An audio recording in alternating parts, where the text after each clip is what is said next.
Hello there, and here we are continuing the presidency series with our sixth president, John Quincy Adams. Look at that painting we have over here. And by the way, John Quincy Adams was one of the first presidents photographed. Now if I could put a close-up on this, this is an actual photograph of John Quincy Adams as an old man. This guy had quite a life. I mean, it is amazing. Let's just go through this. This guy was 9 years old when he stood outside with his mom, and he saw the Battle of Bunker Hill during the American Revolution. As an old man, he was a congressman after being president, and he met Abraham Lincoln. He was a bridge between, say, the pre-Civil War era and the American Revolution. Look at this. Remember, his dad, John Adams, was president of the United States, but before that, John Quincy Adams, son of this founding father, went to Europe at 14 years old. He served as a secretary to a diplomat to Russia. And he learned Latin, Greek, Russian. It was an amazing career. When our first president, George Washington, took office, he made John Quincy Adams minister to the Netherlands. And while he was in Europe, he met Louisa Johnson, a British lady. Now, John Quincy's mother, Abigail, didn't quite approve of her, but he married her anyway, and she is the only foreign first lady that we've ever had, foreign-born first lady that the United States has ever had. When his dad became president, John Quincy Adams became minister to Prussia.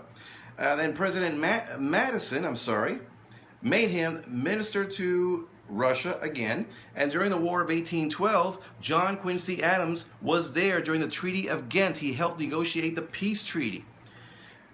James Monroe made John Quincy Adams Secretary of State, and while he was Secretary of State, when that whole thing that we talked about during Madison's presidency, when that situation in Florida happened, John Quincy Adams saw opportunity while others saw disaster. We managed to bring Florida in as a state. Outside of that, the Monroe Doctrine that James Monroe is so famous for was written by John Quincy Adams. He's a remarkable human being, a remarkable man. So why was he so unpopular as president? Well, for that, we got to go to the election of 1824. It's a different election because for the first time, we're going to have an electoral vote and a popular vote. There were also 4 candidates. Listen to this. Andrew Jackson, General Andrew Jackson, John Quincy Adams, William Crawford, and Henry Clay. They were all running for president. Well, what happened? Andrew Jackson won the election decisively with the electoral and the popular vote. But because he didn't get over 50%, remember there were 4 candidates, now the election goes to the House of Representatives. The person who came in last place, that was Henry Clay. Henry Clay drops out. He's not even in consideration anymore. So we have Jackson, Adams, and William Crawford running for president now. Henry Clay, who can no longer run for president, takes his supporters and brings them over to John Quincy Adams' side. John Quincy Adams, even though he had lesser electoral votes and popular votes, becomes our 6th president. Many said, this is unfair. There must have been some kind of bargaining. And to emphasize this, when John Quincy Adams became president, he made Henry Clay his Secretary of State. So everybody was smelling there was some kind of conspiracy going on to get John Quincy Adams in the White House.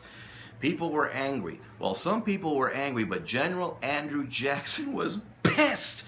You don't want General Andrew Jackson to get pissed. We're going to talk about him in our next segment. But anyway, because of this situation, John Quincy Adams becomes a president that people say should not have been there.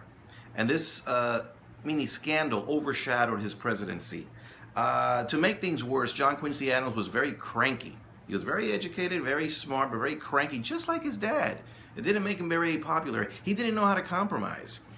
John Quincy Adams' mother, Abigail, died 5 years before he became president. His dad, however, John Adams, lived long enough to see his son John Quincy Adams become president, and then he died 1 year later. You remember the famous story. John Adams and Thomas Jefferson died July 4th, 1826, 50 years after the signing of the Declaration of Independence. Up to this point, all the former presidents were alive except for George Washington. Okay, so He becomes president, and everybody's pissed off at him, but he has plans. And a lot of this revolves around modernizing the country. He builds several canals.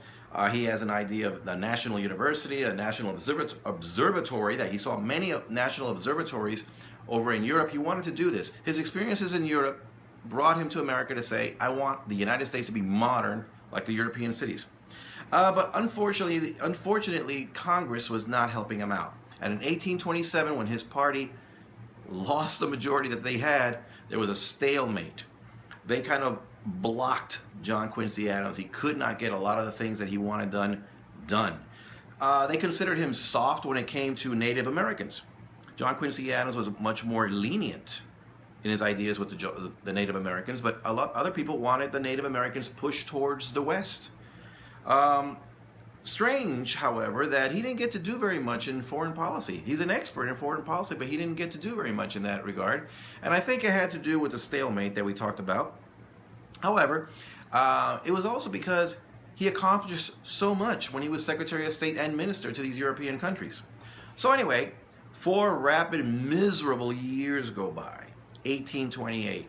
John Quincy Adams didn't get to do much of what he wanted to do. He did get the observatory, but he didn't get to do very much.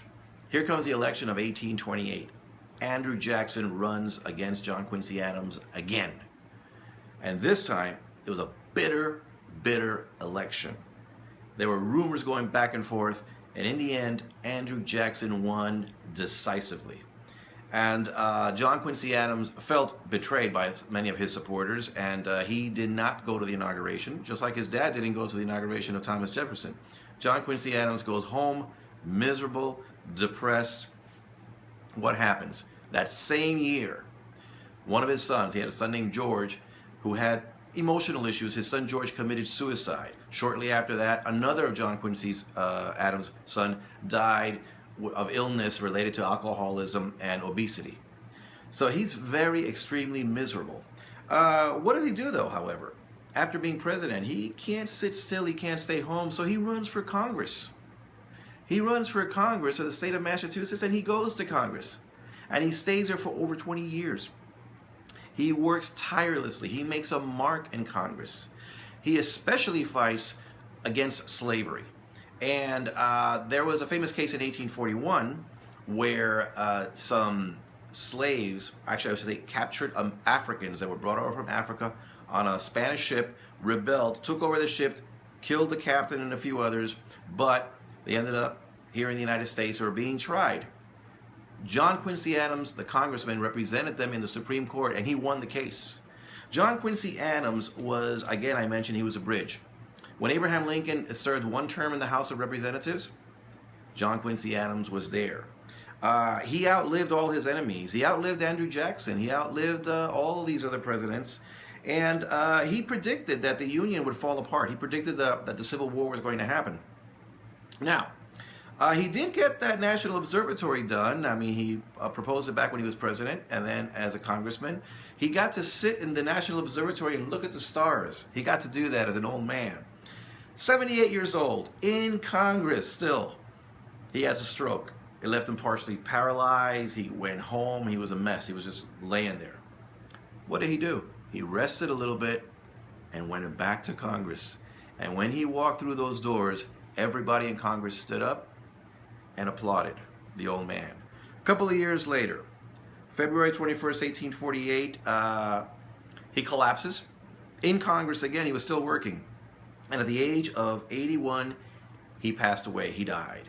Quite a life that this man has held. I mean, he was a bridge between pre-revolutionary days all the way up to the pre-Civil War days. 80-something years, he encompassed all of this history. Anyway, but after John Quincy Adams, now we got to talk about a madman who takes over the White House, Andrew Jackson, and that is a crazy history. Insane. I'm not even kidding there. It is really insane. But we're going to talk about that in our next segment when we talk about Andrew Jackson. In the meantime, comment below, subscribe. This is John Franquis.